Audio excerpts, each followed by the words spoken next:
What's up, everybody? It's Draymond Green. Make sure you subscribe to the Volumes YouTube channel below so you don't miss any more of this great content going forward.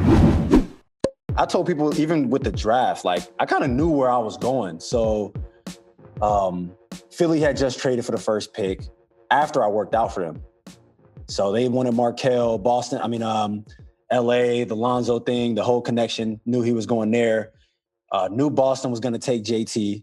And then next was Phoenix. And Phoenix at the time just gave Brandon Knight like $80 million. Eric Bledsoe was on a crazy deal.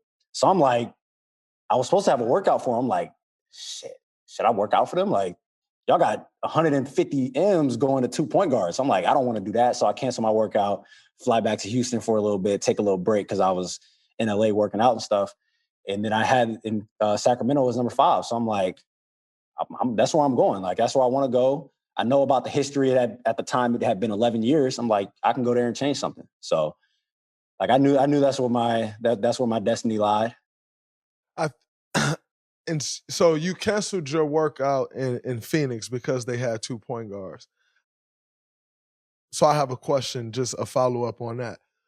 And looking back on that and knowing how it played out with Brandon Knight in Phoenix, how it played out with Eric Bledsoe in Phoenix, do you ever look back on that with any regret and say, had I went through with the workout, I probably still could have been the point guard of the future there with a backcourt mate like Devin Booker. Do you ever look back at that, or do you kind of just keep it? I'll for sure look back at it and like, it could have worked because that's the year that Bled had tweeted, yo, I don't want to be here no more. So they traded both of them. My rookie year, traded both of them. And even that year, I didn't think about it, but like 3-4 years later, I'm like, that actually, me and Book would have been a nice backcourt. So I've definitely thought about it before, 1,000%. That's absolutely amazing. And just circling back, we were speaking on the draft. You guys drafted Keegan Murray, who has been impressive in Summer League. He's been impressive in preseason. What has been your thoughts of the young fella out of Iowa? And what do you think his potential is? Man, it's crazy how good he is. But he also has that like Tim Duncan demeanor. Like every day I see him, like, yo, what's up, Rook? Like, what's up, Fox? I'm like, come on, dog. You gotta give me something. You just give me something.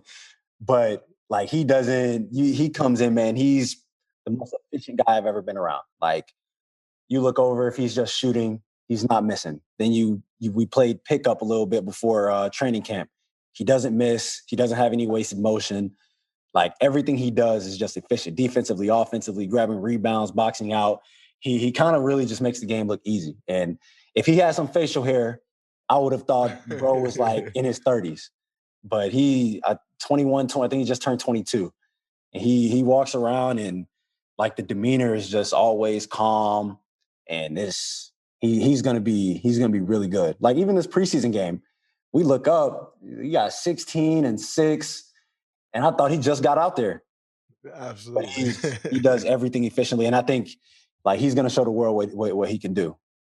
That's incredible to hear. And I think for our listeners out there, I think one thing that you should take away from that and really understand is if he had facial hair, I think he was 30 years old, because that's saying a lot. And, one reason, and you know this well, Fox, one reason guys come in the league and struggle is not necessarily from the offensive end.